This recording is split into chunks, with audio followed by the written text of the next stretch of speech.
మీకు వందనాలు. ఈ సదస్సులో ముగింపులో మరో అద్భుతమైన పాఠాన్ని ఆలోచన చేయడానికి సిద్ధపడుతుండగా మాకు తోడుగా ఉండండి.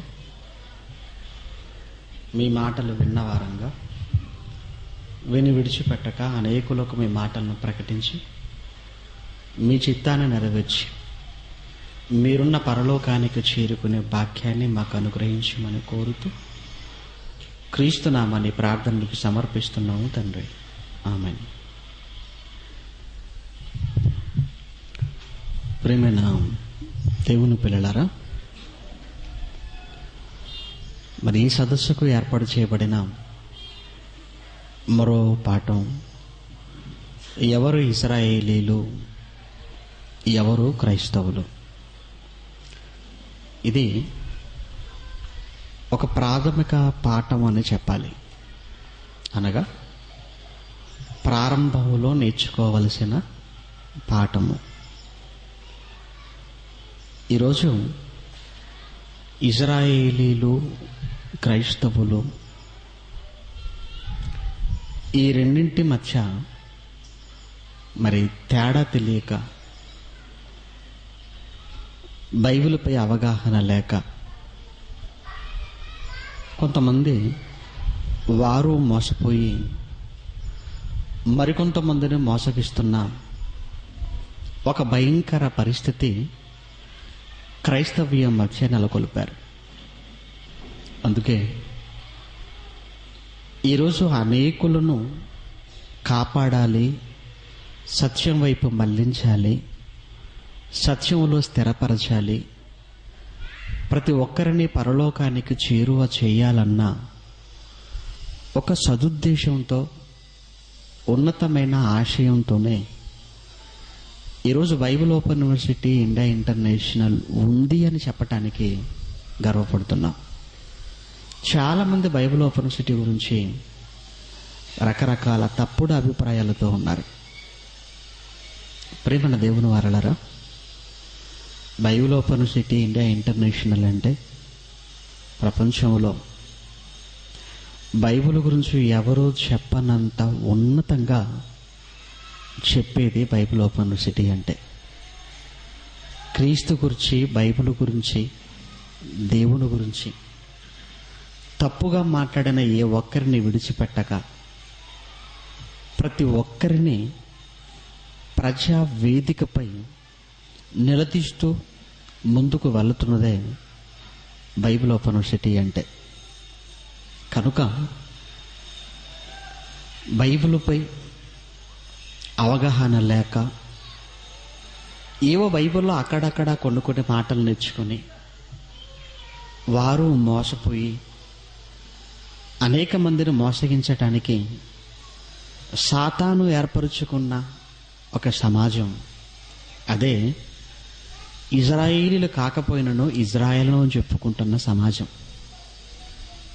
కనుక అట్టి సమాజం చేతిలో మీరు మోసపోకూడదంటే ఈ పాఠాన్ని మీరు తప్పనిసరిగా వినాలి. ప్రియమైన దేవుని పిల్లలారా, ఇంతకు అసలు ఈరోజు ప్రపంచంలో ఇశ్రాయేలీలుగా పిలువబడుతున్న వారైనా లేదా క్రైస్తవులుగా పిలువబడుతున్న వారైనా, మరి ఎలా పిలువబడుతున్న వారైనా, వీళ్ళంతా ఒకప్పుడు ఒకే ఒక మనిషి నుంచి వచ్చిన వారు అన్న సంగతి మాత్రం మర్చిపోకూడదు. ప్రపంచంలో 700 కోట్ల మంది మనుషులు ఉన్నారు. ఈరోజు ప్రపంచంలో ఉన్న 700 కోట్ల మంది మనుషులు ఒకే ఒక మనిషి నుంచి వచ్చినవారు. అపోస్తల కార్యం మనం చూడగలిగితే, అపోస్తల కార్యములు 17వ అధ్యాయం 26వ వచనంలో, అపోస్తల కార్యములు 17వ అధ్యాయం 26వ వచనంలో, మరియు యావత్తు భూమి మీద, అంటే భూమి అంతటి మీద అని అర్థం. భూమి అంతటి మీద, భూగోళం అంతటిపై కాపురము ఉండటానికి ఆయనంటే దేవుడు ఒకని నుంచి అన్నాడు. ఒకని నుంచి అన్నారు. ఒకని నుంచి ప్రతి జాతి మనుషులను సృష్టించి అన్నాడు. అంటే ఈరోజు ప్రపంచంలో ఉన్న జాతుల మనుషులంతా ఒకని నుంచే వచ్చిన వారుగా మనకు అర్థమవుతున్నారు. ఆ ఒక్కడే ఆదాము. దేవుడు మొట్టమొదటగా నేలమంటిని తీసి నరునిగా నిర్మించి తనలోని జీవాత్మను అందులో ప్రవేశపెట్టగా ఆదాముగా కదిలినట్టుగా మనకు తెలుసు. ఆయనే మొదటి మానవుడు. ఆ మొదటి మనిషిలో నుంచే అవ్వొచ్చింది. వారిద్దరి కలయిక ద్వారానే ఈరోజు ప్రపంచంలో మనుషులంతా వచ్చారు. ఇది ప్రారంభం. ఇది మనకు తెలిసిన సత్యం. ఇది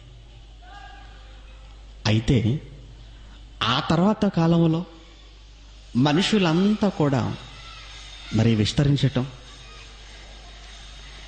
నోహు గారి కాలం రావటం, నోహు గారి కాలానికి ప్రపంచం అంతా కూడా పాపంతో నిండటం, ఒక నోహు కుటుంబాన్ని మాత్రమే మినహాయించి మిగిలిన మనుషులందరినీ దేవుడు చంపేయటం మనకు తెలుసు. ఆ తర్వాత మరలా నోవాహు ద్వారా ప్రారంభమైన మానవ లేదా మనుషుల జన్మ, మనుషుల ఆవిర్భావం అన్నది ఆ తర్వాత కూడా క్రమంగా విస్తరించింది. ఆ కాలంలోనే బాబెలు గోపురాన్ని కట్టాలనుకున్నారు.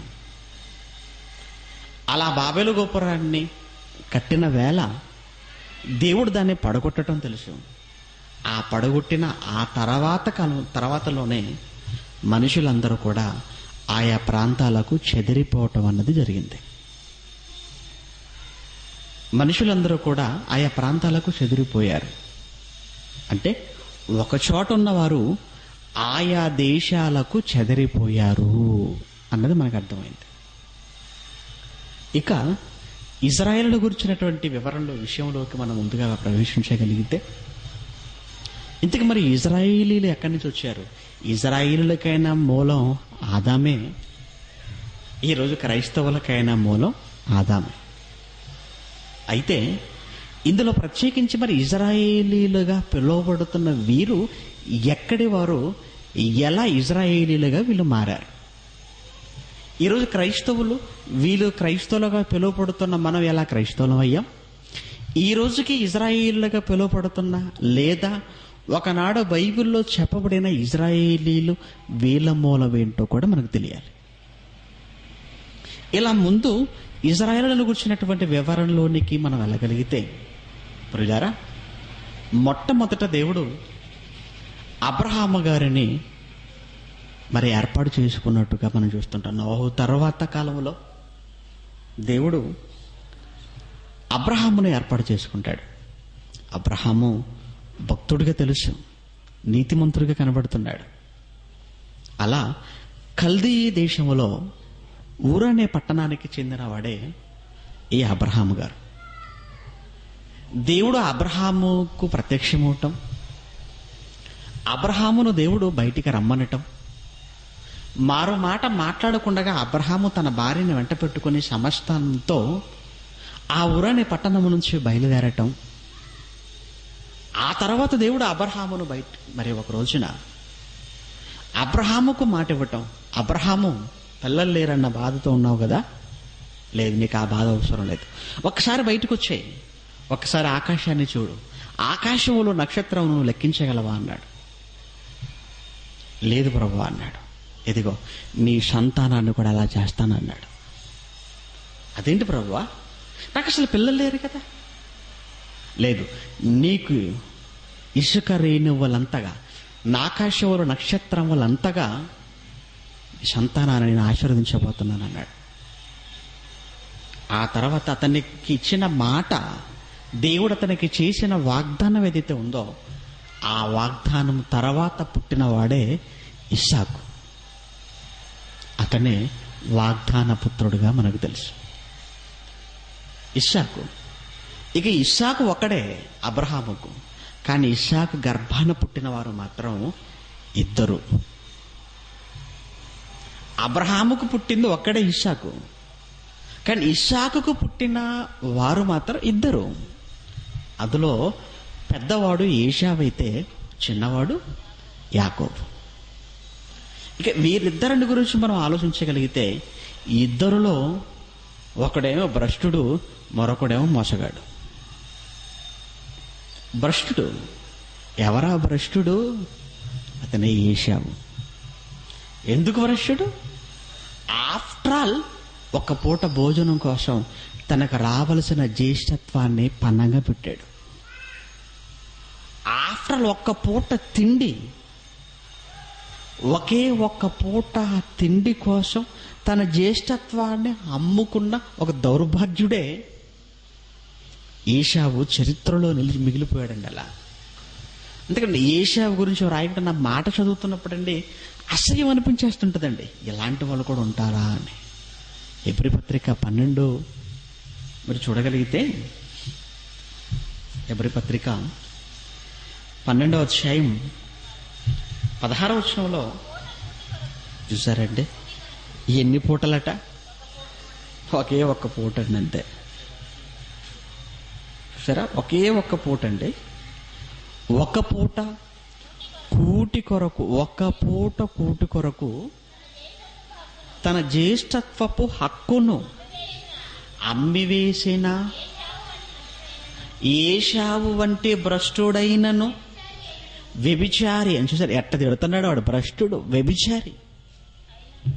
భ్రష్టుడైనను వ్యభిచారి అయినను మీలో ఉండునేమో అని, ఇదిగో జాగ్రత్త, భోజనం భోజనం భోజనం, వారి భోజనమే వారికి ఉరి. ఏశావు పాలిట ఉరిగా మారిపోయింది నిజంగా. ఒకే ఒక్క పూట భోజనం అండి. ఇది ఏశావు చరిత్ర అండి. ఆకలితో ఉన్నాడు. భోజనం బలహీనత అన్న సంగతి యాకోబుకు తెలుసండి. ఏశావు బలహీనత ఏంటన్నమాట? భోజనం. మాయల పకీరు బలహీనత చిలకలో ఉన్నట్టు వీడి బలహీనత ఎక్కడుందని అర్థమైపోయింది. భోజనం. అందులో ఎర్ర ఎర్రని కర్రీస్ అంటే వీడికి మరీ ఇష్టం. అందులో చిక్కుడుగాయ అంటే మరీ ఇష్టం.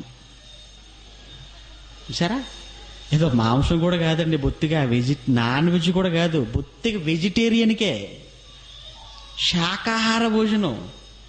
అది చిక్కుడుగాయ కూర, ఎర్ర ఎర్రగా గుమగుమగా లాడు. అంటే యాగో మంచి వంటగాడు అనమాట. మొత్తానికైతేనండి అన్న బలహీనత ఇందులో ఉందని తెలుసుకున్నవాడుగా, ఆడి జ్యేష్ఠత్వాన్ని నేను కొట్టేయాలంటే, దాన్ని నేను పొందుకోవాలంటే భోజనాన్ని ఎరగా వేయాలనుకున్నాడు. అంతే. ఆకలితో వచ్చాడు, మంచి వాసన వెదజల్లాడు. ఆ వాసనకు మత్తెక్కిన వాడుగా యాకోబు దగ్గరకు వచ్చి నాకు భోజనం భోజనం అన్నాడు. ఓకే, నీకు మంచి కర్రీతో నీకు భోజనం పెడతాను, నువ్వు కోరుకున్న కర్రీ. చూసావా ఎంత ఎర్రగా ఉందో, ఎంత రంగుగా ఉందో. అంతే కదండి, ముందు మనిషి పడిపోయేదే రంగును చూసి. చూసారా, రంగును చూసి పడిపోద్ది, ఆ తర్వాత వీడికే రంగు పడిద్ది. నిజమండి. అందుకే చూడండి, దేన్నైనా కానీ ఎందుకు పైన అంత కలర్ కోటింగ్ ఇస్తుంటారు? ఆ కలరే మనల్ని కొంప ముంచేది. కలర్ బాగుందా అని అడుగుతాం, ముందు అడిగేదే కలర్. ఛానల్ కూడా ఈ మధ్య కొత్తగా వచ్చిందండి, కలర్స్ ఛానల్ అది. ఛానల్ పేరే కలర్స్. ఇంకేంది, నువ్వు ఆ కలర్స్ పెట్టావంటే నువ్వు కూడా కలర్ అయిపోతావు. ఇక్కడ కూడానండి బలహీనత తెలుసుకున్నాడండి యాకోబు. సరిగ్గా ఆ బలహీనతను పట్టుకున్నాడు. ఇదిగో నీకే, కాకపోతే నువ్వు ఒక పని చేయాలి. ఏం చెప్పు? ఏంటి ఏంటి ఆకలితో ఏం చేయమంటావు చెప్పు? నీ జ్యేష్ఠత్వాన్ని నాకు ఇచ్చేసేయాలి. ఓకే అనుకున్నాడు. జ్యేష్ఠత్వం ఆ తర్వాత, ముందు ఆకలి భోజనం అనుకున్నాడు. భోజనాన్ని తీసుకున్నాడు, జ్యేష్ఠత్వాన్ని పోగొట్టుకున్నాడండి. ఇది ఏశావు చరిత్ర అండి. ఎంత దరిద్రంగా మిగిలిపోయిందో చూడండి. ఏశావు గురించి మాట్లాడుతున్నాడు. ఇప్పుడు యాకోబు మిగిలిపోయాడు కదండి. యాకోబు కూడా మోసగాడు. మోసగిచ్చినట్టే కదా ఇప్పుడు. మరి ఎలాంటి వాళ్ళు వచ్చారు చూడండి యాకోబు విష గర్భాన్న. ఇస్సాకు మంచివాడండి, కానీ ఇస్సా గర్భాన పుట్టిన వీళ్ళు చూడండి ఎలా ఉన్నారు. ఒకడేమో భోజనానికి అకృతిపడేవాడు, ఒకడు సొంత తోడబుట్టిన అన్ననే మోసం చేయాలనుకునేవాడు మరొకడు. మొత్తానికి మోసం జరిగిపోయిందండి. ఇక లాభం లేదనుకున్నాడు, అక్కడ ఉంటే ప్రమాదం అనుకున్నాడు, ఏసావు చంపేస్తాడు అనుకున్నాడు. మొత్తానికి ఎంతైనా చిన్నవాళ్ళంటే కొంచెం తల్లికి ప్రేమ ఎక్కువలేండి. ఇంట్లో అప్పుడప్పుడు అంటుంటారు లోకంలో, ఎంతైనా చిన్నవాళ్ళ మీదనంటే తల్లులకు ప్రేమ ఉంటుందట. అలానే రెబ్బక దగ్గర తీసుకుందే, నాయన ఇక్కడ ఉంటే నీ అన్న చంపేస్తాడరా, కానీ ఒక మంచి సలహా ఇస్తుంది తప్పించుకోవడానికి. ఏం చేయమంటావు అమ్మ అంటే, ఇదిగో పద్దనరాములో మా అన్నయ్య ఉన్నాడు, నీకు మేనమామ అవుతాడు, అక్కడికి చెక్కి చేయన్నది అంతే. ఇంకా అనగానే మంచి సలహా ఇచ్చావనుకున్నాడు. మొత్తానికైతే వెళ్ళిపోయాడు. అక్కడికి వెళ్ళిపోయి అక్కడేం చేశాడు, అక్కడ ఈడు మోసపోయాడు. అంతే కదండి. తలందన్నేవాడు ఒకడు ఉంటే తాటిందన్నేవాడు మరొకడు ఉంటాడట. ఈడే మోసగాడంటే వాడు మోసగాళ్ళకే మోసగాడు అన్నమాట. లాభాను తెలుసు కదండి ఎంత మోసం చేశాడు. మొత్తానికి ముసుగేసి కూర్చోబెట్టాడు. రాహేలే కదా అనుకున్నాడు, తాళి కట్టాడు. గదిలోకి వెళ్ళిపోయేసరికి ఏమో లేయా, ముసుగు తీస్తే కానీ తెలియదు అనమాట మనోడికి. ఆహా మామ, నేనే మోసగించి వచ్చానంటే ఇక నువ్వు నన్ను మోసగించావా అన్నాడు. అప్పటికి 7 సంవత్సరాలు కష్టపడ్డాడు, మరొక 7 సంవత్సరాలు కష్టపడ్డాడు. 14 సంవత్సరాలు యావజ్జీవ కారాగార శిక్ష వేసుకున్నాడు తనకు తాను. ఎవరి కోసం? ప్రేమించిన ఒక అమ్మాయి కోసం, ఆవిడ రాహేలు కోసం. మొత్తానికి శిక్షాకాలం పూర్తి అయిపోయేసరికి మనోడికి జ్ఞానోదయం అయింది. అయినా అక్కడ అబ్రహాముకు దేవుడు చేసిన వాగ్దానం ఒకటి ఉంది. అదేంటి? నీ సంతానమును నక్షత్రముల వలె. ఏరిప్పుడు ఏశావు యాకోబు వీళ్ళు పోయారనుకోండి, ఏరి అబ్రహాము గారికి వారసులు. అవునా? ఏశావు యాకోబు వీళ్ళిద్దరు పోయారనుకోండి, అక్కడ దేవుడు వాగ్దానం ఏమవ్వాలి? ఏశావా వీడు ఎలాగో అమ్మేసుకున్నాడు జ్యేష్ఠత్వాన్ని, వీడు ఎలాగో భ్రష్టుడైపోయాడు. ఆఫ్టర్ ఆల్ తిండి కోసం అమ్ముకున్నాడంటే వీడి వల్ల చాలా ప్రమాదం. వదిలేశాడు వాడిని. యాకోబుని చూశాడు, పర్లేదు అనుకున్నాడు. ఇక తర్వాత అందుకే అసలు ఆ మోసగించిన ఆ సమయంలో ఉన్న పేరు కూడా వద్దనుకున్నాడు దేవుడు. ఇంకా ఆ తర్వాత కాలానికి ఇక మొత్తానికైతే అక్కడి నుంచి 14 ఏళ్ల తర్వాత తన 2 భార్యలను దాసీలను తీసుకున్నాడు, తనకున్న సమస్తాన్ని అంట పెట్టుకున్నాడు. మొత్తానికి మరలా బయలుదేరాడంటే తన స్వదేశానికి, కనానుకు. అలా బయలుదేరే సమయంలో వాగడ్డం చేసిందే, అందరిని దాటించేశాడు, వాగు దాటించేశాడు. ఒక్కడే మిగిలిపోయాడు. రాత్రిపూట పడుకున్న సమయంలో దేవదూత రావటం, అతనితో పెనుగులాడటం. ఆ పెనుగులాటల్లో యాకోబు తొడ నరం కదలటం, సడలింది అని ఉంటుందండి అక్కడ. ఆ తర్వాత మొత్తానికి ఏది ఏమైనప్పటికీ కూడా విడిచిపెట్టకుండా తెల్లవారేసరికి పోరాడాడంటే మొత్తానికైతే యాకోబు విన్నయ్యాడు. అప్పుడు దేవుడు యాకోబుతో చెబుతున్న మాట ఇప్పుడు మనం చదువుకుంటున్నాం. ఆదికాండం 32వ అధ్యాయం, ఆదికాండం 32వ అధ్యాయం 28వ వచనం. ఆదికాండం 32వ అధ్యాయం 28వ వచనంలో, అప్పుడు ఆయన, ఇదిగో నీవు దేవునితోనూ యాకోబు, నువ్వు దేవునితోనూ మనుషులతోనూ పోరాడి గెలిచితివి గనుక ఇక మీదట నీ పేరు ఇజ్రాయేలే అన్నాడు. ఇక నీ పేరు ఇజ్రాయేలే కానీ యాకోబు అనబడదు.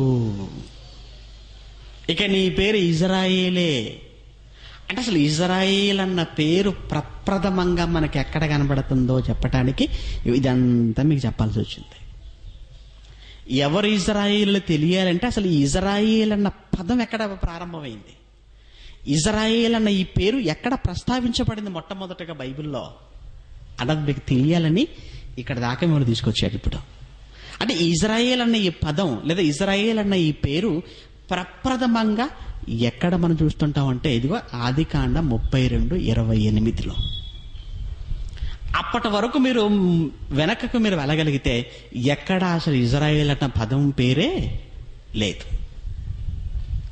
యాకోబుతో చెబుతున్నాడు దేవుడు, యాకోబు ఇక నుంచి నీ పేరు ఇజ్రాయేలే అన్నాడు. ఇజ్రాయేలే అన్నాడు. అంటే యాకోబు పేరును దేవుడు ఎలా మార్చినట్టుగా చూసాం ఇప్పుడు ఇక్కడ మనం, ఇజ్రాయేలుగా మార్చాడు. యాకోబు పేరును దేవుడు ఇజ్రాయేలుగా మార్చేశాడు.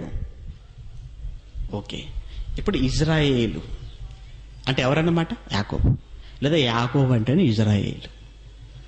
ఇక దేవుడు అబ్రహాముకు చేసిన వాగ్దానం ఇసుక రేణువులంతా అన్నాడు, నీ సంతానాన్ని చేస్తానాడు నక్షత్రముల వలె అన్నాడు.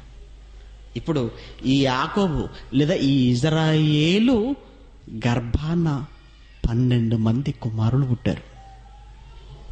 ఇజ్రాయేల్ గర్భాన పుట్టిన వారు 12 మంది అండి. ఈ 12 మందిని ఏమనాలి? ఇజ్రాయేల్ గర్భాన పుట్టినందుకు ఈ 12 మందిని ఏమనాలి? ఈ 12 మందిని ఇజ్రాయేలీలుగా చెప్పాలి. కారణం ఇజ్రాయేలు వారసులు కదా, ఇజ్రాయేల్ గర్భాన పుట్టిన వాళ్ళు కదా. ఇలా ఇజ్రాయేల్ గర్భాన పుట్టిన ఈ 12 మంది ఇజ్రాయేలీలుగా పిలువబడటం అన్నది ప్రారంభమైంది. ఇక 12 మందిని కన్నాడు యాకోబు. 12 మందిని కన్న తర్వాత ఈ 12 మంది కూడా ఏ వృత్తిలో ఉండేవారో మీకు తెలుసండి. ఆ రోజు హెబ్రీలు కదండి వీళ్ళు కదా. వీళ్ళు చేసే పని ఏంటంటే గొర్రెలు కాచుకోవటం వాళ్ళ వృత్తి అండి. అలానే చిన్నవాడు యోసేపును తన దగ్గర పెట్టుకున్నాడు. ఎవరు? యాకోబు. మిగిలిన వీళ్ళందరినీ కూడా గొర్రెలు కాచేటువంటి పనిలో పెట్టాడు.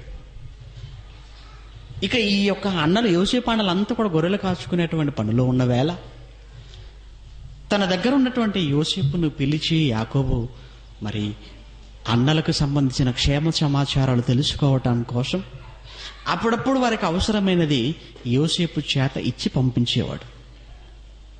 అందులో యోసేపు అంటే ఇష్టం ఒకటి యాకోబుకి. ఆ తర్వాత యోసేపు కాస్త భక్తిపరుడు, నీతిమంతుడుగా ఉంటున్నాడు చిన్ననాటి నుంచి. అప్పటికి దర్శనాలు, ఈ దర్శనాల గురించి అన్నలతో పంచుకున్నాడు, యాకోబుతో పంచుకున్నాడు. అలా పంచుకున్నప్పటి నుంచి ఈ యోసేపు మీద అన్నలు కూడా కక్ష కట్టారు. కారణం అందులో తన పనే నిలిచిపోవటం, మిగతా పనులన్నీ తనకు సాష్టాంగ నమస్కారం చేయటం. ఇలాంటి దర్శనాలు చెప్పేసరికి వీడేంటి మాకు వెనక పుట్టినవాడు, వీడికి మేము సాష్టాంగ నమస్కారం చేయటం ఏంటి, తల్లిదండ్రులు కూడా ఇది నమస్కారం చేయటం ఏంటి, వాడు అంత గొప్పవాడా అని ఆ రోజు నుంచే మరి యోసేపు మీద కక్ష సాధింపుగా మారిపోయారు. కక్ష సాధించడానికి మొత్తానికి ఒకరోజు గొర్రెలు కాచుకుంటున్న వేళ యోసేపును యాకోబు పంపించినాడు. యాకోబు పంపించిన యోసేపు వస్తుండగానే తన అన్నలు చూసి హేళన చేయటం ప్రారంభించారు. అంతేకాక తోడబుట్టినవాడు అన్న కనీసపు ఆలోచన కూడా లేకుండా యోసేపును చంపటానికి ప్రయత్నం చేశారు. కానీ రూబేను వారించాడు. రూబేను బలవంతాన్న చంపటం ఎందుకు అనుకున్నారు. మళ్ళా బావిలో పడేసిన యోసేపును బయటికి తీసి వెళుతున్నటువంటి మిద్యానీయులకు అమ్ముకున్నట్టుగా మనకు తెలుసు. మిద్యానీయుల చేత అమ్మబడినవాడు, కొనబడినవాడుగా యోసేపు ఐగుప్తు దేశానికి వెళ్ళిపోయాడు. ఐగుప్తు దేశంలో పోతీఫరు ఇంట్లో పనివాడుగా చేరాడు. నమ్మకమైన వాడిగా పేరు తెచ్చుకున్నాడు. జైలుకి వెళ్ళాడు, మరలా బయటకు వచ్చాడు. ఆ తర్వాత ఐగుప్తు దేశానికి రాజు తర్వాత రాజంతటి వాడయ్యాడు. ఈలోపు వీళ్ళున్నటువంటి కనాను దేశం ఏదైతే ఉందో ఈ కనాను దేశంలో ఈలోపు కరువు వచ్చేసింది. ఈలోపు కనానులో కరువు ప్రారంభమైంది. ఈ కరువు వచ్చిన వేళ యాకోబు తన కుమారులైనటువంటి మిగతా 11 మందిని కూడా పంపించాడు, ఐగుప్తు దేశానికి పంపించాడు. ఐగుప్తు దేశంలో ధాన్యం ఉంది, ఇక్కడెక్కడ ధాన్యం దొరికేటట్టుగా లేదు అని తన పిల్లల్లో పంపించారు. ఆ సమయంలో యోసేపు గుర్తుపట్టాడు, వచ్చింది నా అన్నలన్న సంగతి. ఆ తర్వాత మీరు వెళ్ళండి, చిన్నవాడిని మాత్రం ఇక్కడ ఉంచండి, బెన్యామీను, మీరు వెళ్ళి మీ తండ్రిని కూడా తీసుకొని రండి అన్నారు. మొత్తానికి యాకోబు ఇక కుటుంబ సపరివార సమేతంగా బయలుదేరాడండి కనాను నుంచి. అలా బయలుదేరుతున్నప్పుడు సుమారుగా 70 నుంచి 75 మందిగా ఉన్నారు ఈ ఇజ్రాయేలు కుటుంబం. ఇజ్రాయేల్ అంటే ఎవరు? యాకోబు కుటుంబం. బయలుదేరినప్పుడు కనాను నుంచి సుమారు 70 నుంచి 75 మందిగా ఉన్న ఇజ్రాయేలీలు ఐగుప్తు దేశానికి వచ్చారు. ఐగుప్తు దేశానికి వచ్చారు. యోసేపు ఉన్నంత వరకు దర్జాగా బ్రతికారు. యోసేపు వెళ్ళిపోయాడు. ఆ తర్వాత ఇజ్రాయేలీలు కూడా క్రమక్రమంగా విస్తరించారు. ఆ తర్వాత ఇజ్రాయేలీలు బానిసలుగా మారిపోయారు. ఆ తర్వాత ఇజ్రాయేలీలు బానిసలైపోయారు. ఎప్పటి వరకు? మోషే వచ్చేంత వరకు బానిసలుగానే బ్రతికారు. సుమారుగా ఎంతకాలం అంటే 430 సంవత్సరాలు పైగా. సుమారు కొన్ని శతాబ్దాల పాటు ఇజ్రాయేలీలు ఐగుప్తు దేశంలో బానిస బ్రతుకులు బ్రతికారు. ఐగుప్తుకు వచ్చినప్పుడు 70-75 మందిగా వచ్చారు ఇజ్రాయేలీలు. కానీ మరలా ఐగుప్తు నుంచి మరలా కనానుకు బయలుదేరే సమయానికి మాత్రం 6 లక్షలు సుమారు. కాల్బలం అంటే యోధులే. అందులో ముసలి వాళ్ళెంత, స్త్రీలెంతమంది, పిల్లలెంతమంది, ఇంక ఈ లెక్క లేదు. 6 లక్షల మంది కాల్బలం అంటే యోధులు 6 లక్షల మంది. మరి మిగతా వారంతా కలుపుకుంటే ఇంకెంత ఉంటుంది సంఖ్య? రావటం 70-75, కానీ అక్కడి నుంచి బయలుదేరటం లక్షల్లో బయలుదేరిపోయారు. వీళ్ళంతా ఎవరు? వీళ్ళందరూ ఇజ్రాయేలీలు. ఇప్పుడు వారందరూ ఇజ్రాయేలీలు అంటే బాగుంది. ఇప్పుడు మనమందరం కూడా ఇజ్రాయేలీలు అంటే అన్న బాగుందా చెప్పండి? ఏమండి? ఇప్పుడు వాళ్ళంతా ఇజ్రాయేలీలండి. వాళ్ళు ఎవరు? యాకోబు గర్భాన పుట్టి ఐగుప్తు దేశానికి వెళ్ళి అక్కడ బానిసలుగా ఉండి ఆ తర్వాత మోషే గారి నాయకత్వంలో అక్కడి నుంచి బయలుదేరారే, వీళ్ళంతా ఎవరు? ఇజ్రాయేలీలు. మరి నీ సంగతి ఏంటి? నీ సంగతి ఏంటి? ఎందుకంటే ఈ మధ్యకాలంలో బైబిల్ పట్టుకొని మనం క్రైస్తవులం కాదు, మనం ఇజ్రాయేలీలు అంటున్నారు. నువ్వు ఎలా ఇజ్రాయేలుడు అయ్యావు? సున్నతి చేయించుకుంటే ఇజ్రాయేలుడువేనా? అలా అనుకుంటే మరి ఇస్లాం సోదరులు కూడా చేయించుకుంటారు. సున్నతి చేయించుకున్నంత మాత్రాన్ని ఇజ్రాయేలుడువా? అసలు ఇజ్రాయేలుడు అంటే ఇజ్రాయేల్ గర్భాన పుట్టాలి. లేదా ఇజ్రాయేల్ గర్భాన పుట్టిన ఆ 12 మంది ఉన్నారు చూసారా? ఆ 12 మందే 12 గోత్రాలకు గోత్రకర్తలు. ఆ 12 మంది గోత్రాలకు సంబంధించిన ఆ గోత్రకర్తల వంశంలో నుంచి ఒకవేళ నువ్వు ఉద్భవిస్తే, అంటే ఆ 12 గోత్రాల్లో ఏదో ఒక గోత్రం నుంచి నువ్వు వస్తే అప్పుడు కాస్త ఇజ్రాయేల్ని చెప్పుకోవటానికి కూడా కాస్త బాగుంటుంది. ఇజ్రాయేలును అంటావు, గోత్రం పేరు చెప్పవు. ఇజ్రాయేలుని అంటావు, బాగానే ఉంది, ఓకే ఇజ్రాయేలుడివి. మరి గోత్రం పేరేంటి?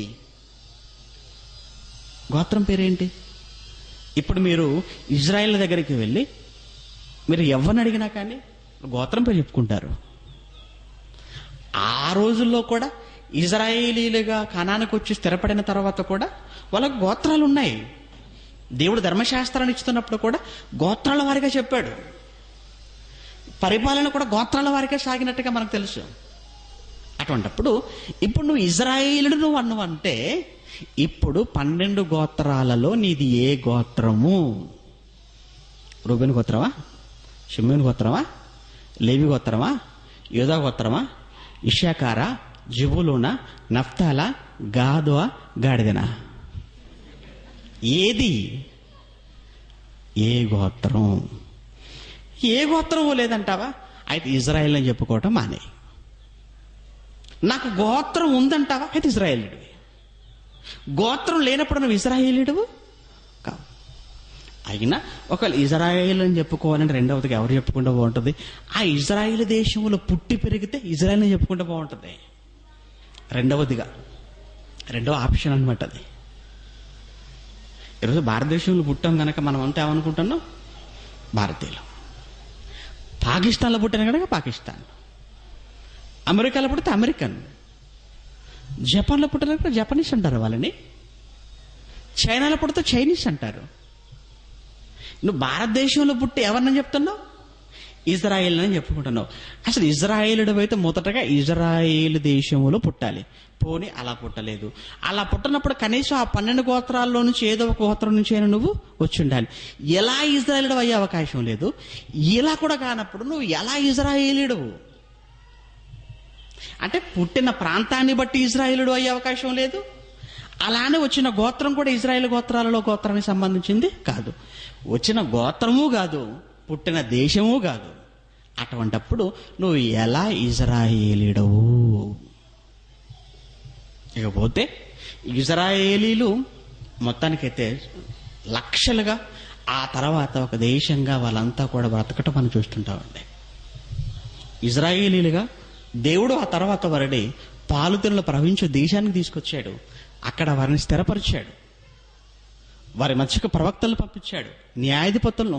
ఆ తర్వాత వారి కోరిక మేరకు దేవుడు రాజును ఏర్పాటు చేశాడు. న్యాయాధిపతులు వచ్చినా, ప్రవక్తలు వచ్చినా, రాజులు వచ్చినా ఆ ప్రజలు మారారా? మారలేదు. అందుకే ఈరోజు ఇజ్రాయేల్ అని చెప్పుకునేవాడు కూడా మారాడండి. ఎవరు చెప్పినా ఇది తెలుసా? ఆ రోజు ఇజ్రాయేలీలు మధ్యకు దేవుడు న్యాయాధిపతులను పంపాడు. న్యాయాధిపతులు వచ్చారు. చెప్పారా? చెప్పారు. మారారా? మారలేదు. ప్రవక్తలు వచ్చారు. చెప్పారు. మారారా? మారలేదు. రాజులు వచ్చి పంపించాడు. రాజులు వచ్చారు, పరిపాలన చేశారు. అయినా మారారా? మారలేదు. అంటే ఇజ్రాయేల్ అంటే అర్థం ఏంటంటే సీతయ్యకు తమ్ముళ్ళు అన్నమాట వీళ్ళంతా. అంటే అర్థం ఏంటి?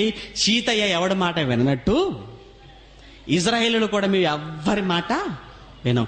అంటే దేవుడి మాట కూడా వినాలి. సీతయ్య సంతానం చూసారా? అంటే దేవుని సంతానం ఎలా మారిపోయింది? అదే సాతాను సంతానంగా మారిపోయింది అనమాట. యేసుక్రీస్తు అన్నాడు కదా, మీరు అబ్రహాము పిల్లలు కారు, మీరు మీ తండ్రి యగు అపవాది సంబంధులు. కాబట్టి వాళ్ళ పేరు పెట్టుకోవటానికి కాస్త బుర్ర ఉండాలండి వీళ్ళకి. అసలు ఇజ్రాయేల్ అని చెప్పుకోవటానికి కాస్త జ్ఞానం ఉండాలి. అసలు అంత మంచి వాళ్ళండి వాళ్ళు. ఎవడైనా మన దగ్గర గారు ఏం పేరు పెట్టుకున్నారా మీ బాబు కట్ట? మా బాబు గారు వీరప్పని పేరు పెట్టాను రా అన్నాడు అనుకో, నీకేం పోయే కాలరా? పేర్లే లేనట్టుగా వాడి పేరు పెట్టుకున్నావు. ఎవడైనా మన దగ్గరకు ఏం పేరు పెట్టా? ప్రభాకరన్ పిల్లయ్యని పెట్టాను రా మా వాడికి. ఏమన్నా బుర్ర ఉందానికైనా వాడి పేరైనా ప్రపంచంలో ఎవరి పేర్లు లేవా? ఏమండి, నేను ఇజ్రాయేల్ అని చెప్పుకుంటున్నాడు ఏంటండి? వాడు ఇజ్రాయేల్ గొప్పలు అయినట్టు. దేవుడు ఇజ్రాయేల్ని ఎన్ని తిట్లు తిట్టాడు. ఏమంటే ఇజ్రాయేల్ని దేవుడు ఈ మాట అనడం మర్చిపోవడం అంటానికి ఏమైనా ఉందండి? అస్సలు లేదండి. దేవుడు స్టైల్లో తిట్టేశాడండి. ఆయన స్టైల్లో తిట్టేశాడు. ఎంత భయంకరంగా తిట్టాడు, ఎలాంటి పదజాలాలు వాడాడో మీకు తెలుసండి దేవుడు ఇజ్రాయేల్ గురించి. వాళ్ళందరూ ఇజ్రాయేలీలండి. ఇజ్రాయేలీలు ఎంత మూర్ఖులో, ఎంత భయంకరులో, ఎలాంటి కరడుగట్టిన మనుషుల్లో మనకు తెలుసు. ఆఖరికి ఏమన్నా మహానుభావుని చంపింది కూడా వాళ్ళేనండి. ఎవరిని? ప్రవక్తలు పంపితే వాళ్ళని చంపారు, న్యాయాధిపతులను వాళ్ళని చంపారు. ఆఖరికి పోని నా కుమారుణ్ణి పంపితేనైనా కానీ ఆయన మాటలు విని మారిపోయి ఆయన పాదాల మీద పడతారేమో అనుకుంటే ఆఖరికి ఆయన్ని పంపిస్తే ఆయన్ని కూడా విడిచిపెట్టక అందరిని ఎలా చంపారో ఆఖరికి ఆయన్ని కూడా అలానే చంపేశారు. ఎవరు? ఇజ్రాయేలీలు. నువ్వు ఇజ్రాయేల్ అంటున్నావేంటి? అమ్మ వాళ్ళతో మీరు జాగ్రత్తగా ఉండండి, ఎందుకంటే మిమ్మల్ని కూడా చంపేస్తారు వాళ్ళు. ఎందుకంటే యేసునే చంపిన రక్తం వాళ్ళలో ఉంది కనుక ఇజ్రాయేల్ అన్నారంటే అయ్యో బాబోయ్ అని మీరు జాగ్రత్తగా ఉండాలి వాళ్ళ విషయంలో. ఎవరు ఇజ్రాయేలీలు? ఒకనాడు యాకోబు గర్భాన్ని పుట్టి ఆ తర్వాత విస్తరించి ఆ 12 మంది ద్వారా విస్తరించినటువంటి విస్తరించిన మనుషులే, ఆ ప్రజలే ఇజ్రాయేలీలుగా మనకు కనబడుతున్నారు. ఇకపోతేనండి మరి క్రైస్తవులు ఎవరండి? ఇప్పుడు ఇజ్రాయేల్ గురించి కొద్ది గొప్ప వివరణ మనకు అర్థమైంది. అయితే క్రైస్తవులు ఎవరు క్రైస్తవులు అన్న విషయాన్ని కూడా మరలా బైబిల్లోకి మనం వెళ్ళి ఆలోచించగలిగితే, మొట్టమొదటగా మరి గలతీలకు రాసిన పత్రిక 3వ అధ్యాయంలో అపోస్తలుడైన పౌలు గలతీలకు రాసిన పత్రిక 3వ అధ్యాయం 27వ వచనం. గలతీ పత్రిక 3వ అధ్యాయం 26వ వచనం నుంచి చూద్దామండి. 26వ వచనం నుంచి, యేసుక్రీస్తునందు మీరందరూ విశ్వాసము వలన దేవుని కుమారులై ఉన్నారు. చూసారా? విశ్వాసమును బట్టి మీరందరూ దేవుని కుమారులై ఉన్నారు. ఇకపోతే క్రీస్తులోనికి బాప్తిస్మము పొందిన మీరందరూ అన్నాడంటే ఇందులో ఏ భేదము లేదని అర్థం. మీరు అందరూ అన్నాడంటే ఇందులో ఏ తరతమ భేదం లేదు. క్రీస్తులోనికి బాప్తిస్మము పొందిన మీరందరూ క్రీస్తును ధరించుకొని ఉన్నారు అన్నాడు. అంటే బాప్తిస్మము పొందిన వారందరూ ఎవరిని ధరించుకున్నవారట? క్రీస్తును ధరించుకున్నవారు. క్రీస్తును ధరించుకున్న వారైతే క్రీస్తును ధరించుకున్నందుకు ఏమనాలి వాళ్ళని? ఇజ్రాయేలీలు అనాలా? చంపిన వాళ్ళు. ఇజ్రాయేలీలు అంటే క్రీస్తును చంపిన వాళ్ళు. ఇప్పుడు క్రీస్తులోనికి బాప్తిస్మం పొందిన మీరందరూ క్రీస్తును ధరించుకున్నవారు. ధరించుకున్న వాళ్ళంటే వీళ్ళందరిని ఏమనాలి? వీళ్ళను క్రైస్తవులు అనాలి. క్రైస్తవులు అంటే క్రీస్తును ధరించుకున్నవారు. ఇజ్రాయేలీలు అంటే క్రీస్తును చంపిన వాళ్ళు. అయితే చంపిన వాళ్ళు కూడా ధరించుకునే అవకాశం ఇచ్చాడు. అది విశేషం. ఎంతమంది చూడండి, మహానుభావుడు ఒకవైపు చంపుతున్నా తండ్రికి ప్రార్థన చేస్తున్నాడు. ఏమని? తండ్రి వీళ్ళు ఏం చేస్తున్నారు వీళ్ళకు తెలియదు కనుక వీరిని క్షమించేసేయి.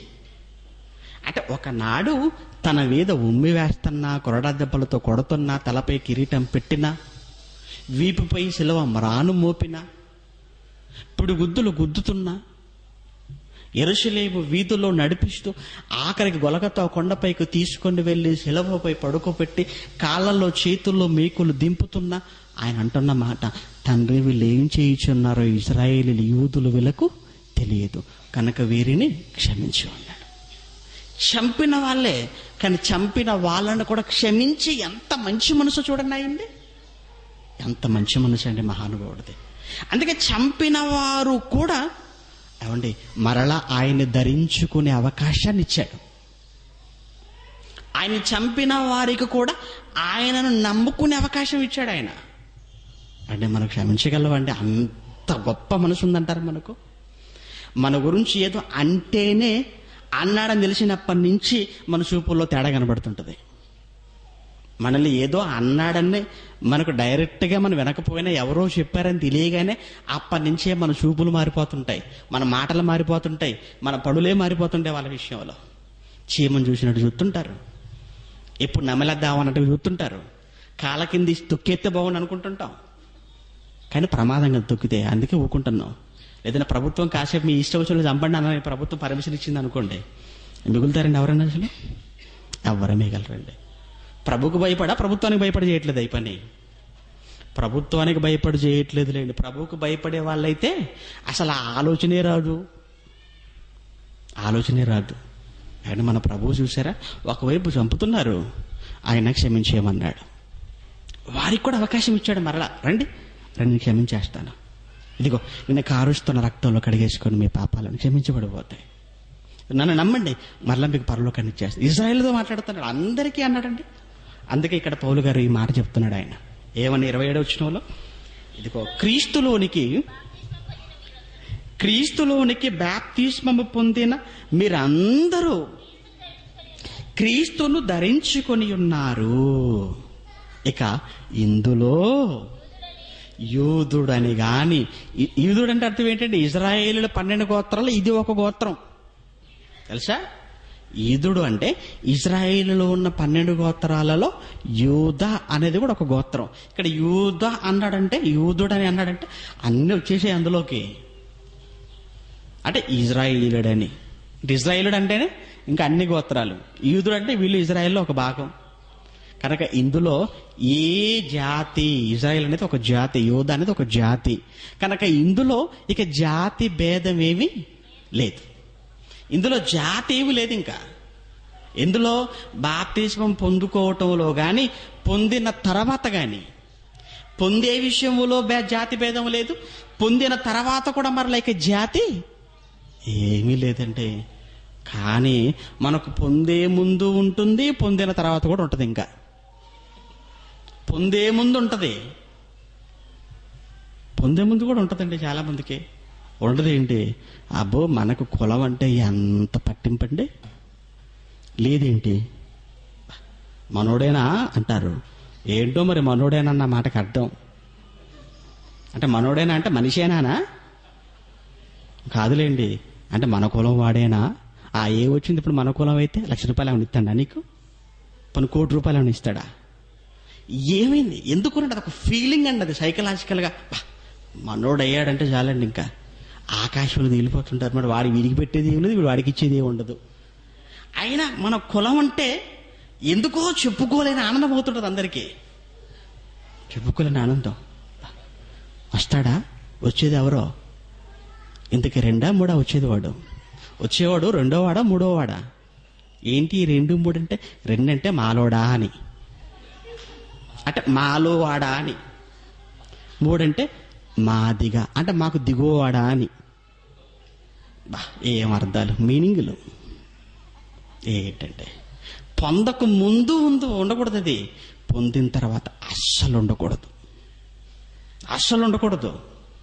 మనమంతా ఒక్కటే, ఒకే మనిషి నుంచి వచ్చాము, ఒకే తండ్రికి పిల్లలం, మనంతా ఒకే కుటుంబం, ఒకే కుటుంబం. ఒకవేళ కులం ఉందనుకుంటే మనందరిది ఒకే కుటుంబం అయితే, కుటుంబానికి దేవుడు యజమాని అయితే ఆయన కులమే మనందరికీ ఉండాలి. మరి ఇంతకు ఆయనదే కులం ఎవడికి తెలియదు, లేదు కనుక మనకు ఉండటానికి లేదు. మనమంతా ఆదాము నుంచి రక్త మాంసాలు పంచుకొని వచ్చిన వారం, అంతేనండి. అందుకే ప్రారంభంలో ఆ మాట చదివించాను, యావత్తు భూమి మీద కాపురం ఉండటకు ఆయన ఒకరి నుంచి ప్రతి జాతి మనుషులు సృష్టించి అన్నాడు. అంటే ప్రపంచంలో ఉన్న మనుషులందరూ ఒక ఆదాము నుంచి, అనగా అందరిలో ప్రవహించేది ఆదాము రక్తమే.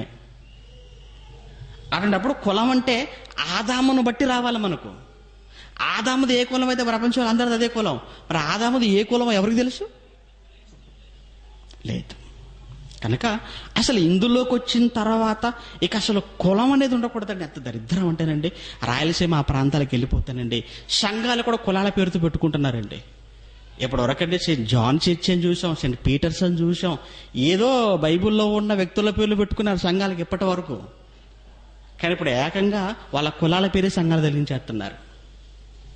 మాల సంఘం ఒకటి, రెడ్డి సంఘం ఒకటి, కాపు సంఘం ఒకటి.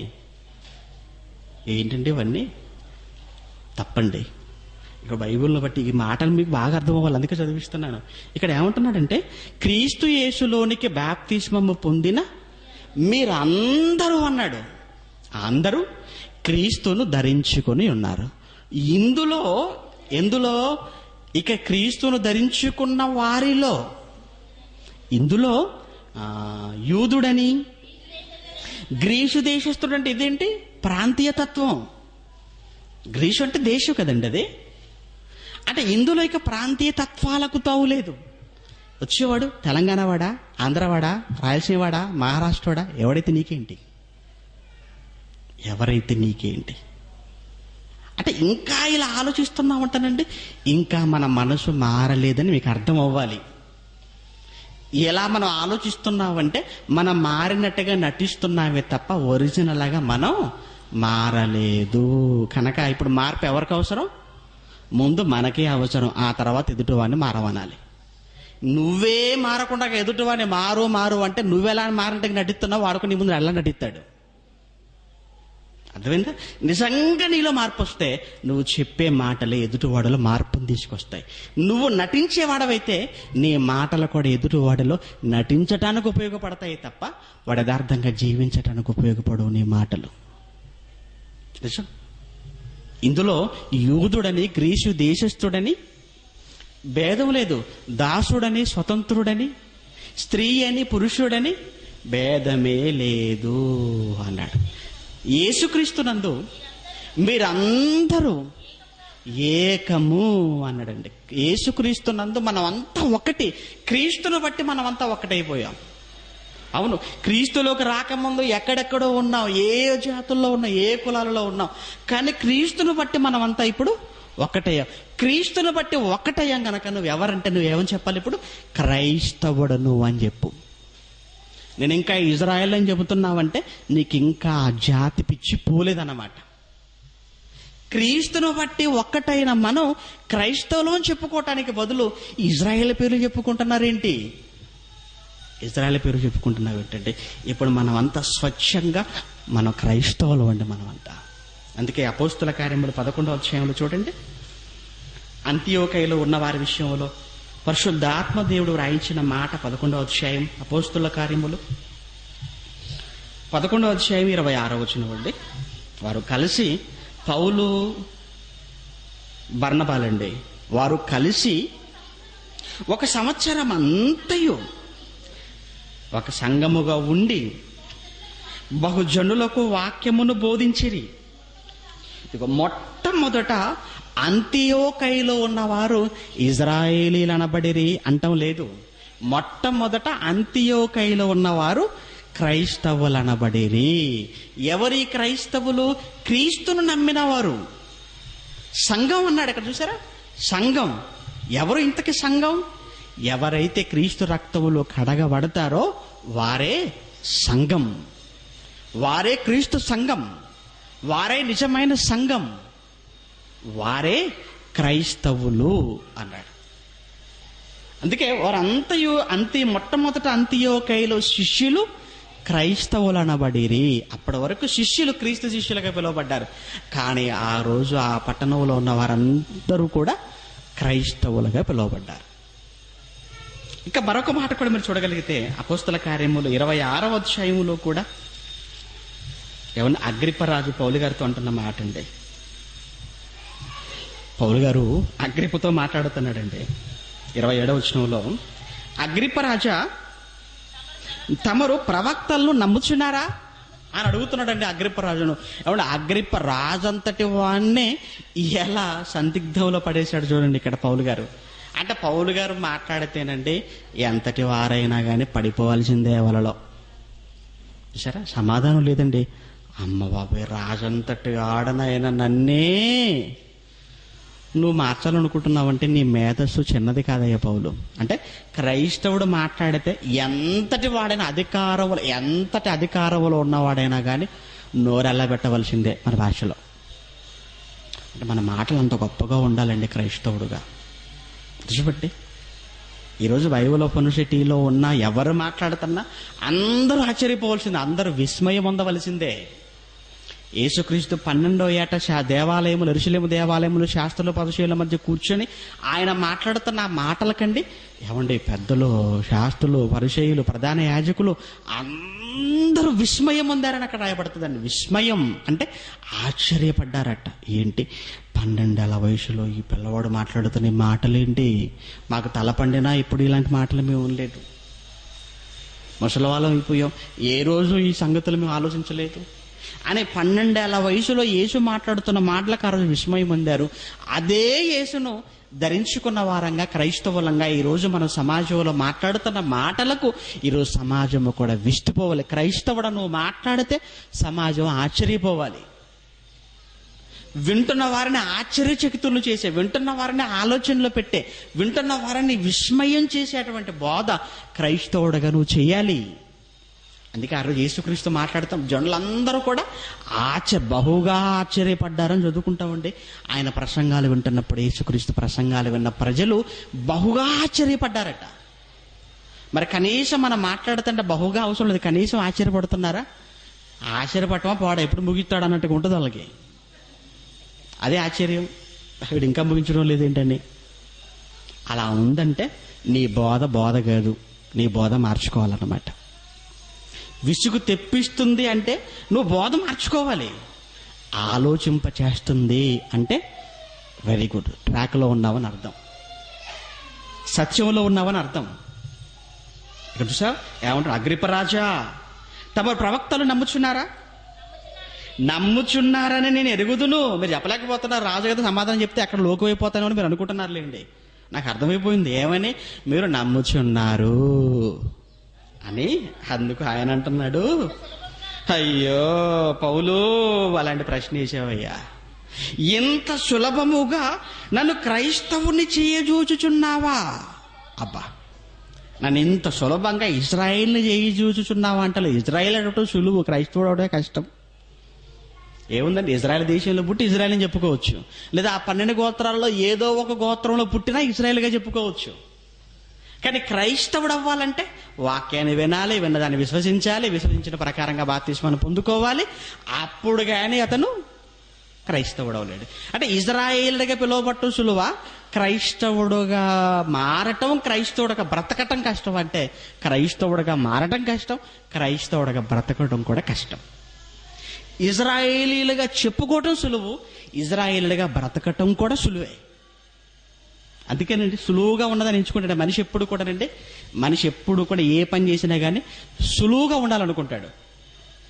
అవునో కాదో చెప్పండి, ఏదైనా కానివ్వండి, తొందరగా అయిపోయేటువంటి పని ఏదైనా ఉంటే నాకు చెప్పండి అంటాడు సులువుగా. పోనీ మీరు పని అప్పగించిన ఈ పనిని సులువుగా చేయటానికి ఏదైనా ట్రిక్ ఉంటే చెప్పండి నాకు అంటాడు. సులువు. రైల్వే స్టేషన్లో మెట్లు ఉంటాయి, వాళ్ళు ఆల్రెడీ కడతారు, బ్రిడ్జి కడతారు. ఆయన ఎందుకో మనకు బ్రిడ్జ్ ఎక్కిపోవడం బతుకం, షార్ట్ కట్ దూకి వెళ్ళిపోవటమే. ప్లాట్ఫామ్లో పైన వాడు లక్షల రూపాయలు ఖర్చు పెట్టి బ్రిడ్జి కట్టాడు. ఎందుకు కట్టాడు? మీరు క్షేమంగా వెళ్ళాలని కట్టాడు. ఆయన మన వాళ్ళు ఏం చేస్తారు? లేదు లేదు లేదు లేదు అని ప్లాట్ఫామ్ నుంచి దిగటం, ఆ ట్రాక్ మీద నడుచుకుంటే అవతలకి ఎక్కేయటం. ఎందుకు అంటే సులువు, అది కష్టం. అందుకే ఈ మధ్యకాలంలో ఏం చేశారంటే ట్రాక్ మధ్యలో కూడా మొత్తానికి కట్టేశాడండి వాడు, మొత్తం కంచెలా కట్టేశాడు మొత్తం. ఎందుకు? బిజీ కట్టినా వీళ్ళు ఇట్లా ఆగటం లేదు అని ఆలోచించి ఇప్పుడు ఈ కంచెలా కడితే దానికి రంధ్రాలు చేసుకుని మరీ దూరిపోతున్నాడు. ఎందుకు? ఎవడెక్కుతాడు అంత పెద్ద బ్రిడ్జి అని. సరే, సులువుగా ఉండాలనుకుంటున్నాడు అనమాట ప్రతిదీ. నిజమేనండి. వీళ్ళు కూడా నండి బైబిల్ పట్టుకొని ఇజ్రాయెల్ చెప్పుకుంటున్నారు కదా, సులువుగా ఎలా బ్రతకాలి కష్టం లేకుండా దేవుని నమ్ముకొని సులువుగా బ్రతకాలంటే అమ్మో క్రైస్తవుడైతే కష్టం, అదే ఇజ్రాయెల్ అయితే సులువుగా బ్రతికేయచ్చు. ఎందుకంటే క్రైస్తవుడైనందుకు ఏముందన్నాడు? మొదటి పేతురు 4:16 మీరు చూడండి ఆ మాట కూడా. పేతురు మొదటి పత్రిక 4:16లో ఎవడైనను క్రైస్తవుడైనందుకు ఏమనుభవించాలి? బాధ. క్రైస్తవుడైతే బాధ, ఇజ్రాయేలుడైతే ఆశీర్వాదం. ఏది బాగుంది ఇప్పుడు? ఇజ్రాయేలుడని చెప్పుకుంటే ఆశీర్వాదాలు, క్రైస్తవులని చెప్పుకుంటే బాధ. కనుక మేము క్రైస్తవులం కాదు, మరి ఎవరయ్యా? ఇజ్రాయేలీలం. ఎందుకంటే ఇజ్రాయేలుకు ఉన్న పనే ఉందంటే పాత నిబంధనలు ఇజ్రాయేల్కి పనేమీ లేదండి. పాత నిబంధనలు ఇజ్రాయేల్ ఏం చేయాలి? శనివారం కూడుకోవాలి సమాజ మందిరంలో. ఆ కూడుకుని ఏం చేయాలి? చక్కగా 4 పాటలు పాడుకోవాలి, దేవుడు వాళ్ళ పట్ల చేసిన కార్యక్రమాల గురించి మాట్లాడుకోవాలి, ఆ తర్వాత తినాలి, వెళ్ళిపోవాలి. అంత సులువుగా ఉంది. అదే క్రైస్తవుడైతే సర్వలోకానికి వెళ్ళమన్నాడు, సర్వ సృష్టికి సువార్త చెప్పమన్నాడు, నీకున్నదంతా పెట్టేయమన్నాడు, కష్టపడమన్నాడు, బాధపడమన్నాడు, హింస అన్నాడు. అయ్య బాబు ఎన్ని బాధలండి క్రైస్తవుడైతే. అందుకే క్రైస్తవుడైతే బాధ, ఇజ్రాయేలుడైతే ఆశీర్వాదం. అందుకే క్రైస్తవుడు అని చెప్పుకోవటం కన్నా ఇజ్రాయేల్ అని చెప్పుకోవటమే మేలు అనుకుని వీళ్ళంతా ఇజ్రాయేల్గా చెప్పుకుంటున్నారు. కానీ వాస్తవానికండి మనం క్రైస్తవులుగా బ్రతకటానికే మనం నియమింపబడిన వారు. ఇది క్రీస్తులోనికి వచ్చిన తర్వాత ఇక ఏ భేదము లేదు అన్నాడు. ఇజ్రాయేలుడవైనా నువ్వు పుట్టుకతో ఇజ్రాయేలుడు కావచ్చు గోత్రాన్ని బట్టి, లేదా ఇజ్రాయేల్ దేశంలో పుట్టినందుకు నువ్వు ఇజ్రాయేల్ పౌరసత్వం నీకు ఉండొచ్చు. పుట్టుకను బట్టి అయినా గోత్రాన్ని బట్టి నువ్వు ఇజ్రాయేలుడు అయినా బాప్తిస్మం తీసుకున్న తర్వాత మాత్రం ఎవరుగా పిలువబడాలి? క్రైస్తవుడుగానే పిలువబడాలి. అందుకే ఎఫెసీ పత్రిక 2వ అధ్యాయం చూడగలిగితే అపోస్తలుడైన పౌలు ఎఫెసీలకు రాసిన పత్రిక 2వ అధ్యాయం 11వ వచనం నుంచి చూడండి. పౌలు గారు మాట్లాడుతున్న మాట, కాబట్టి మునుపు శరీర విషయములో అన్యజనులయ్యుండి శరీరమందు చేతితో చేయబడిన సున్నతి గలవారు అనబడిన వారు చేత సున్నతి లేననబడిన వారైన మీరు అన్నాడు. అంటే ఎవరన్నమాట? క్రైస్తవులు. ఎఫెసీ పట్టణంలోని అన్యులైన క్రైస్తవులు. మనం క్రైస్తవులం కదండి, ముందు మనం అన్యులం కదండి. అన్యులముగా క్రీస్తు నమ్మటం వలన మనం అంతా ఏమైపోయాం? ఇప్పుడు క్రైస్తవులం అయిపోయాం. అయితే ఇప్పుడు ఒకనాడు ఎఫెసీలో కూడా అదే మాట్లాడుతున్నాడు. ఆ కాలమందు ఇశ్రాయేలులతో సహపౌరులు కాక పరదేశులను, వాగ్దాన నిబంధనలు లేని పరజనులను, నిరీక్షణ లేని వారును, లోకమందు దేవుడు లేని వారునయ్యుండి క్రీస్తునకు దూరస్తులయ్యుంటిరి అని మీరు జ్ఞాపకం చేసుకునుడి. ఆయనను మునుపు దూరస్తులైన మీరు ఇప్పుడు క్రీస్తు యేసునందు క్రీస్తు రక్తము వలన ఇప్పుడు మీరు సమీపస్తులై ఉన్నారు. అయినను మన సమాధానమై ఉండి మీకును మాకును ఉండిన ద్వేషమును అనగా విధిరూపకమైన ఆజ్ఞల గల ధర్మశాస్త్రం. ఇంతకు మాట్లాడుతున్నది ఎవరు? ఇజ్రాయేలీయుడు. మాట్లాడుతున్నది ఎవరు ఈ మాటలు? పౌలు గారండి. పౌలు గారు ఎవరు? ఇజ్రాయేలీయుడు. ఆయన పుట్టుకతో ఇజ్రాయేలీయుడు, బెన్యామీను గోత్రానికి చెందినవాడండి పౌలు గారు. ఆయన ఇజ్రాయేలుడు పుట్టుకతో. ఇప్పుడు ఆయనే స్వయంగా మాట్లాడుతారు. ఒక ఇజ్రాయేలుడు పౌరస్వ ఇజ్రాయేల్ పుట్టుకతో ఇజ్రాయేలుడైన పౌలు గారు మాట్లాడుతున్న మాట ఇది. ఏమని? మీకు అవసరం లేదు ఇప్పుడు అంటున్నాడు ఆయన. ధర్మశాస్త్రం కానీ ఆ తర్వాత సున్నతికి సంబంధించి మీకు అవసరం లేదంటున్నాడు ఇప్పుడు ఆయనే. ఇంకా చూడండి ఏమంటున్నాడు, మీకును మాకును ఉండిన ద్వేషమును అనగా విధిరూపకమైన ఆజ్ఞలు గల ధర్మశాస్త్రమును యేసుక్రీస్తు తన శరీరమందు కొట్టివేయట చేత మధ్య గోడను పడగొట్టి ఇప్పుడు మన ఉభయులను ఏకము చేసెను.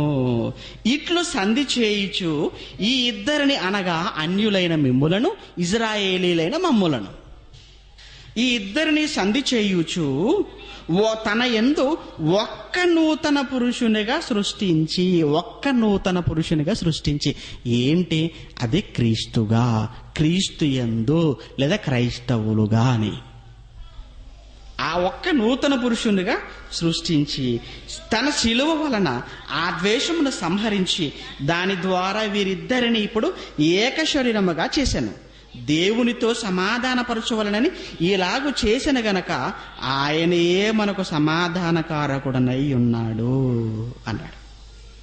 మరియు ఆయన వచ్చి దూరస్తులైన మీకును సమీపస్తులైన వారికిని సమాధాన సువార్తను ప్రకటించెను అన్నాడు. కనుక మనమంతా ఇప్పుడు ఒకప్పుడు క్రీస్తు రాకముందు మీరు వేరు మేము వేరు. అదే చెప్పాడు కదా. ఈ మాటలను అర్థం ఏంటి? క్రీస్తు రానంత వరకు, వచ్చి ఆయన సిలువలో మరణించినంత వరకు, ప్రాణం పెట్టనంత వరకు మీకు మాకు తేడా. కానీ ఇప్పుడు క్రీస్తు రాకతో ఇప్పుడు మన మధ్య ఉన్న ఆ ధర్మశాస్త్ర సంబంధమైన ఆజ్ఞలు కూడా ఏమైపోయాయి? కొట్టివేయబడిపోయాయి. ఇప్పుడు మనమంతా ఒక్కటే. ఒక్కటే అంటే ఇప్పుడు మనమంతా క్రైస్తవులు. అంటే ఇజ్రాయేలీలనే క్రైస్తవులుగా మారమంటున్నప్పుడు క్రైస్తవుడైన వాడు మరలా ఇజ్రాయేలీని చెప్పుకోవటం ఏం బాగుంది చెప్పండి? ఇజ్రాయేలీడే క్రైస్తవుడిగా పిలువబడాలి. కానీ క్రైస్తవులైన వారిని కూడా మరలా ఇజ్రాయేలుగా మార్చడానికి ఈరోజు బైబిల్ పట్టుకొని ఇంటింటికి తిరిగి మోసగిస్తున్నారండి. తప్పండి. మనమంతా క్రీస్తును నమ్మిన వారం, క్రీస్తుని ధరించుకున్న వారం, క్రీస్తు రక్తంలో కడగబడిన వారు క్రైస్తవుని చెప్పుకో. ఇజ్రాయేల్ అంటున్నావేంటి? కనుక మనమంతా ఇజ్రాయేలీలం కాదు, మనమందరము క్రైస్తవులం. ఎలా? క్రీస్తుని బట్టి మనం అందరము కూడా క్రైస్తవులముగా మారాం. అందుకే గలతీ పత్రిక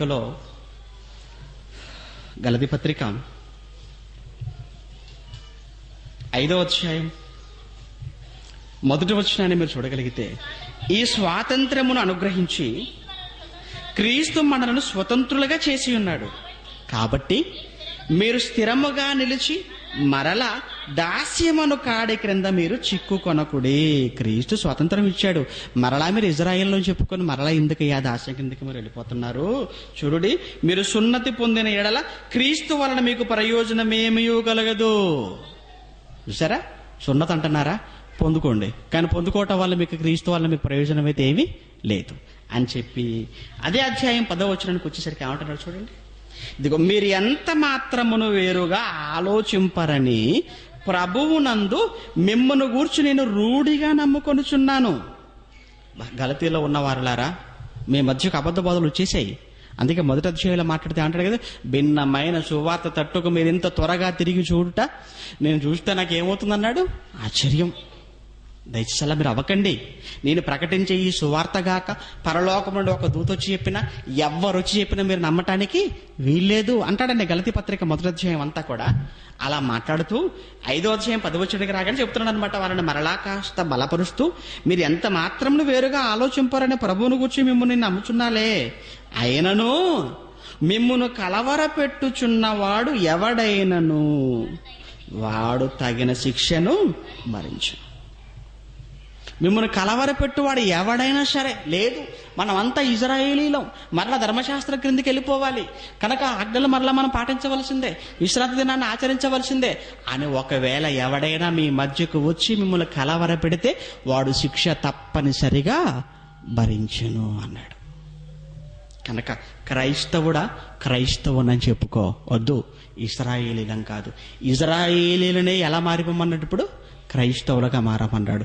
ఆల్రెడీ క్రైస్తవుడిగా మారిన నువ్వు మరలా ఇజ్రాయేలుడిగా మారే అవకాశం ఇంకా లేదు. ఆ రోజు ఇశ్రాయేలుగా చెప్పుకుంటే ధర్మశాస్త్రం, ఈరోజు క్రైస్తవుడిగా చెప్పుకోవటం వల్ల నూతన నిబంధన.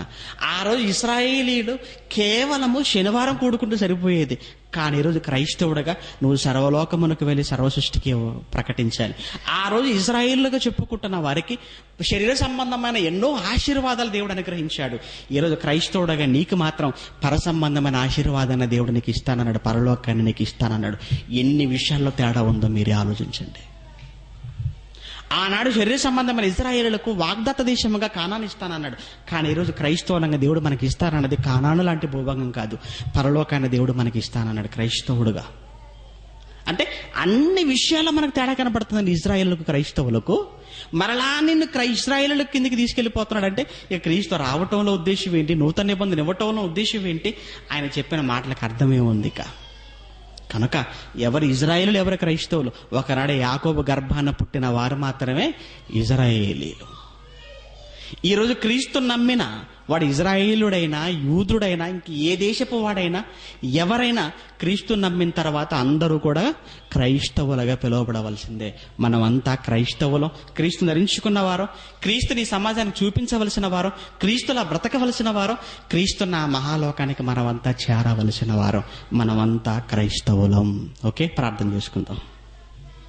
దయగలిగిన మా కన్న తండ్రి, మీకు వందనాలు నాయన. ఎవరు ఇజ్రాయేలీలో, ఎవరు క్రైస్తవులో, వారికి వీరికి మధ్య ఉన్న తేడా ఏంటో, ఎవరు ఎందుకు అలా పిలువబడుతున్నారు అన్న పరిపూర్ణమైన వివరణ మీ పిల్లలకు ఇచ్చానని నేను నమ్ముతున్నాను. చెప్పబడిన మాటల్లో ఉన్న పరమార్థాన్ని మర్చిపోక విలువైన మీ సంగతులతో మనసులను నింపుకున్నవారుగా, వారి ప్రాంతమంతా మీ మాటలతో నింపే మంచి మనసు వారికి ఇవ్వండి.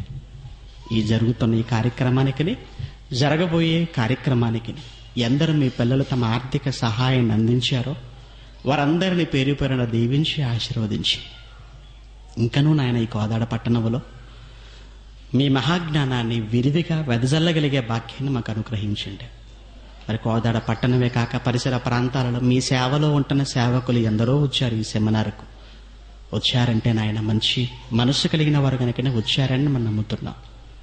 వారికి ఇచ్చిన మంచి మనసును బట్టి మీకు వందనాలు.